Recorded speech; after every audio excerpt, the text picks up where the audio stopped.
Assalamualaikum warahmatullahi wabarakatuh. Apa kabar anak-anak ibu semuanya? 10 PMS 1, 10 PMS 2, 10 PMS 3, dan 10 PMS 4. Nah, semoga kalian semua dalam keadaan sehat dan masih tetap semangat untuk belajar ilmu lintas minat ekonomi. Anak-anak ibu, minggu yang lalu kalian sudah belajar tentang macam-macam kebutuhan, ya. Jadi manusia itu memiliki banyak kebutuhannya. Nah, untuk memenuhi kebutuhannya itu, maka tentu ada dong alat pemuas kebutuhan manusianya, ya. Nah, untuk itu pada pertemuan kali ini kita akan mempelajari tentang alat pemuas kebutuhan manusia. Tetapi sebelum memulai pembelajaran anak-anak ibu, perlu saya ingatkan agar kalian semua sudah siap untuk belajar. Artinya sudah siap dengan bukunya, dengan pulpennya, sudah siap dengan dirinya fokus untuk mendengarkan penjelasan saya, dan sudah siap dengan cemilannya dong. Iya kan anak-anak ibu, biar enggak bosan. Nah, baik anak-anak ibu, sebelum memulai pembelajaran, marilah terlebih dahulu kita berdoa di dalam hati. Berdoa, kita mulai. Berdoa selesai. Anak-anak ibu yang sangat ibu banggakan, tujuan pembelajaran kita pada pertemuan kali ini yaitu yang pertama, setelah belajar ini diharapkan kalian semua nanti harus mampu menjelaskan tentang pengertian dari alat pemuas kebutuhan manusia. Sedangkan tujuan pembelajaran yang kedua yaitu setelah belajar ini nanti kalian harus mampu menguraikan tentang alat pemuas kebutuhan manusia. Nah, semoga tujuan pembelajaran kita ini tercapai. Maka supaya tercapai tentunya kalian harus fokus mendengarkan, membaca, memahami materi yang saya berikan. Oke, siap? Siap ya. Mari kita mulai pelajaran kita. Bismillahirrahmanirrahim. Pengertian alat pemuas kebutuhan manusia. Ya, seperti yang saya katakan tadi bahwa kalian sudah belajar tentang kebutuhan minggu yang lalu. Ya, kebutuhan itu segala sesuatu yang diperlukan. Ya. Untuk belajar online kamu butuh apa? Butuh handphone. Butuh apa lagi? Butuh kota. Butuh apa lagi? Butuh buku. Maka supaya itu bisa terpenuhi, ada alat pemuas kebutuhannya. Ya, setelah dibeli handphone, puas nggak? Puas. Berarti itulah alat pemuas kebutuhan kamu. Setelah dibelikan kota, waduh senang dong dibelikan kota, bisa pakai internet. Puas nggak? Puas ya anak ibu. Jadi kota internet yang dibelikan itu termasuk alat pemuas kebutuhan manusia. Lalu apakah pengertian dari alat pemuas kebutuhan manusia itu? Alat pemuas kebutuhan manusia itu adalah segala sesuatu yang dapat memuaskan kebutuhan manusia, baik berupa barang maupun jasa, ya. Jadi kalau berupa barang seperti yang saya contohkan tadi, kamu perlu handphone, dibelikan handphone. Nah, handphone itu termasuk alat pemuas kebutuhan manusia. Kamu perlu baju, dibelikan baju, maka baju tersebut adalah alat pemuas kebutuhan manusia. Kalau jasa kira-kira apa ya? Nah, kalau jasa ini misalnya kamu sakit, ya, kamu sakit perlu apa? Perlu jasa dokter, periksa ke dokter. Maka jasa dokter tersebut itu termasuk alat pemuas kebutuhan manusia. Udah paham ya tentang pengertian alat pemuas kebutuhan manusia. Lalu berikutnya adalah macam-macam benda sebagai alat pemuas kebutuhan manusia. Yang pertama, berdasarkan cara memperolehnya. Berdasarkan cara memperolehnya, benda itu dibagi atas dua. Yang pertama, ada benda ekonomis dan ada benda bebas. Apa itu benda ekonomis? Benda ekonomis itu adalah benda yang untuk mendapatkannya perlu pengorbanan, ya. Perlu pengorbanan. Pengorbanan apa? Maksudnya pengorbanan dengan memberikan sejumlah uang, ya. Jadi apa contoh benda ekonomis itu? Itu contohnya adalah handphone. Kalau kamu perlu handphone, beli ke toko handphone bisa gratis? No. Tidak ya anak ibu.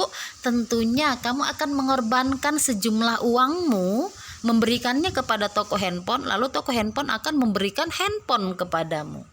Baju yang dipajak, bisa ngambil begitu saja? Tidak. Kamu harus berikan uangmu, baru mereka akan memberikan baju tersebut kepadamu.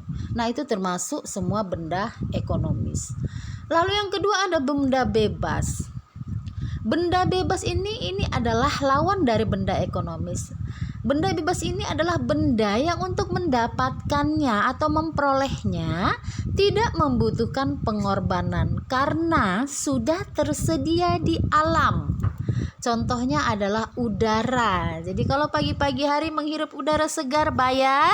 Tidak ya anak ibu, gratis ya. Maka udara pagi itu termasuk benda bebas. Pasir di pantai ya, pasir di pantai itu juga termasuk benda bebas. Sinar matahari, berjemur supaya sehat, menjemur pakaian. Apakah kamu bayar? Tidak ya, karena sudah tersedia di alam. Nah, itu termasuk benda bebas ya. Lalu yang berikutnya adalah berdasarkan kegunaannya. Berdasarkan kegunaannya itu dibagi atas dua. Yang pertama ada benda konsumsi dan yang kedua ada benda produksi. Apa itu benda konsumsi? Benda konsumsi itu adalah benda yang siap untuk dipakai oleh konsumen ya. Contohnya adalah baju ya, baju dibeli siap dipakai, tas, lemari dan lain sebagainya, itu termasuk benda konsumsi, benda siap pakai ya. Nah ibu, lalu yang kedua ada benda produksi. Benda produksi itu adalah benda yang digunakan untuk menghasilkan benda yang lain. Jadi contohnya itu adalah mesin jahit ya. Mesin jahit itu bisa digunakan untuk menghasilkan apa? Untuk menghasilkan kain. Maka dalam hal ini mesin jahit termasuk benda produksi. Apalagi contoh lainnya? Contoh yang lainnya adalah misalnya itu mesin catok ya untuk salon. Ya, mesin catok itu termasuk juga benda produksi dan masih banyak yang lainnya. Selanjutnya berdasarkan proses produksinya ya. Berdasarkan proses produksinya dibagi atas 3. Ada barang mentah, barang setengah jadi dan barang jadi. Barang mentah itu apa? Barang mentah itu barang yang belum diolah, barang yang belum melakukan perubahan bentuk ya. Itu dia barang mentah. Biasanya disebut dengan bahan baku. Yang kedua ada barang setengah jadi. Kalau dikatakan barang setengah jadi, ini adalah barang yang sudah mengalami proses produksi tetapi belum selesai, belum siap untuk dipakai ya, karena harus melakukan proses produksi selanjutnya. Lalu yang ketiga ada barang jadi. Nah ini dia, barang jadi adalah barang yang siap pakai setelah mengalami proses produksi, siap untuk dipakai oleh si konsumen. Jadi contohnya seperti ini anak ibu. Contoh ada benang. Contoh ada benang. Kapas ya. Kapas. Terus kapas itu diolah menjadi benang, lalu benang itu menjadi kain. Maka dalam contoh saya ini kapas itu termasuk barang mentah, lalu benang itu termasuk barang setengah jadi, sedangkan kain itu termasuk barang jadi. Ya, pasti kalian mengerti lah, pasti kalian paham. Ya. Jadi contohnya lagi adalah nasi goreng. Beras dimasak menjadi nasi, lalu nasi diolah lagi menjadi nasi goreng. Nah, berarti dalam contoh saya ini, beras itu termasuk barang mentah, nasi barang setengah jadi, nasi goreng menjadi barang jadi. Nah, itu dia contoh-contohnya. Baik, selanjutnya, berdasarkan menurut hubungannya dengan barang lain, itu dibagi atas dua, yaitu benda substitusi atau barang pengganti dan benda komplementer atau pelengkap. Benda substitusi ini, anak-anak ibu, ini sangat penting kamu pahami karena dia sering keluar ujiannya. Benda substitusi ini adalah benda yang dapat menggantikan fungsi dari barang yang lain. Contohnya itu adalah ketika lebaran itu biasanya daging lembu harganya mahal ya anak-anak ibu, iya kan? Nah, kalau kita tidak sanggup membelinya, tentu kita akan mencari barang penggantinya. Biasanya kita akan mencari barang penggantinya yang lebih murah ya. Kira-kira apa ya? Nah, biasanya orang tua kita pasti membeli ayam sebagai penggantinya. Jadi daging ayam. Nggak bisa makan daging lembu, makan daging ayam. Nah, berarti daging ayam di sini termasuk barang substitusi. Ya. Lalu kalau belajar nggak ada pulpen, yang di tas ada pensil, kira-kira pakai apa ya? Pakai pensil kan anak ibu? Nah, dalam hal ini pensil berarti dapat menggantikan fungsi pulpen, maka pensil termasuk barang substitusi. Yang kedua, ada barang komplementer. Barang komplementer ini adalah barang pelengkap.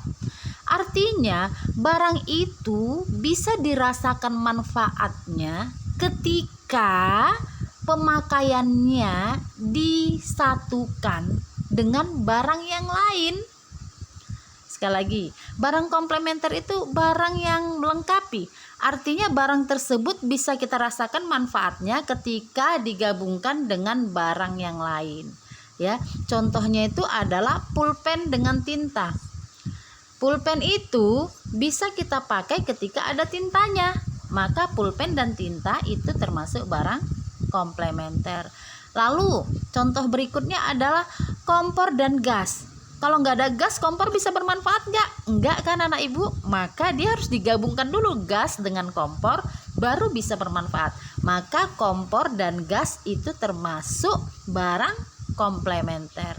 Contoh selanjutnya, minyak, bensin, dan kereta. Kalau di rumah ada kereta, nggak ada bensinnya, bermanfaat nggak keretanya? Tidak ya anak ibu. Tunggu ada bensinnya dulu, baru kereta tersebut bisa dipakai. Maka dalam hal ini kereta dan bensin termasuk barang komplementer. Ya. Selanjutnya kegunaan baik anak-anak ibu, sebelum masuk ke situ di catatan kamu tuliskan contoh kamu sendiri berdasarkan benda tersebut ya, macam-macam benda tersebut. Jadi kamu buat contohnya. Yang pertama tadi benda berdasarkan cara memperolehnya, kemudian berdasarkan hubungannya dengan barang lain, kemudian yang lain sebagainya. Itu kamu buat contohnya semua menurut kamu ya anak ibu, contohmu sendiri.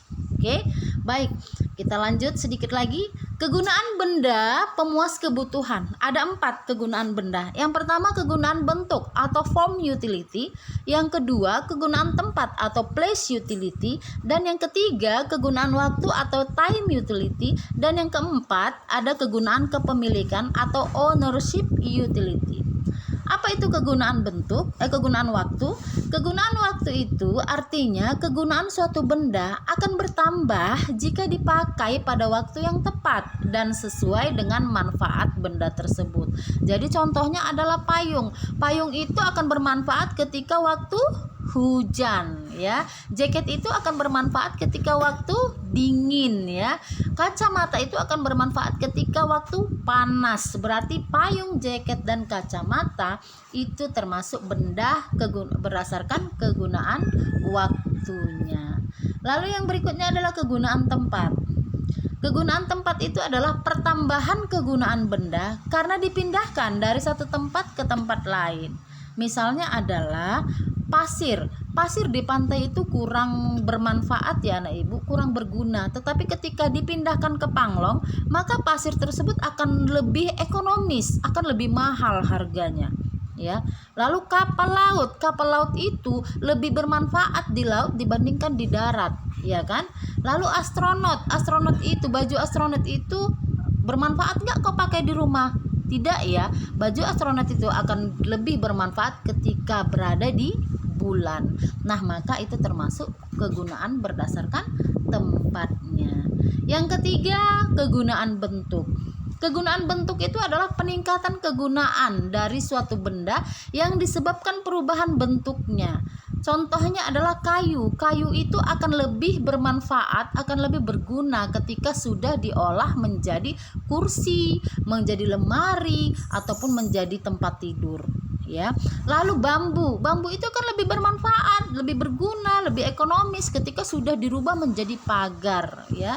Kemudian tepung di rumah. Kalau kita lihat apa bermanfaat, kurang bermanfaat, tetapi akan lebih bermanfaat dan lebih berguna apabila tepung tersebut kita olah menjadi makanan, menjadi bakwan, menjadi bolu, menjadi makanan lainnya. Nah, jadi itu adalah kegunaan benda berdasarkan bentuknya. Dan yang terakhir adalah kegunaan kepemilikan. Kegunaan kepemilikan itu adalah kegunaan suatu benda baru terasa apabila benda tersebut sudah mengalami perubahan kepemilikan. Contohnya adalah coba jalan-jalan ke showroom, lihat mobil mewah, berguna nggak sama kamu? Tidak ya, kenapa? Karena itu milik showroom, tidak bisa kamu pakai. Tapi ketika mobil yang di showroom tersebut kamu beli sudah berubah kepemilikannya menjadi milikmu, maka mobil itu akan lebih bermanfaat kegunaannya. Maka itu termasuk kegunaan kepemilikan. Baik anak-anak ibu, sampai di situ pelajaran kita. Ada pertanyaan anak-anak ibu? Apabila ada pertanyaan, silahkan kamu ketikkan di kolom komentar dan bisa langsung dikirim kepada saya lewat WA pribadi saya. Nah, anak-anak ibu, sampai di sini ingat seperti yang saya katakan, semua pelajaran kita hari ini silahkan kamu buatkan rangkumannya di buku catatan kamu, dan sampai ketemu di pertemuan daring berikutnya. Tetap selalu jaga kesehatan dan selalu semangat untuk belajar. Baik, assalamualaikum warahmatullahi wabarakatuh.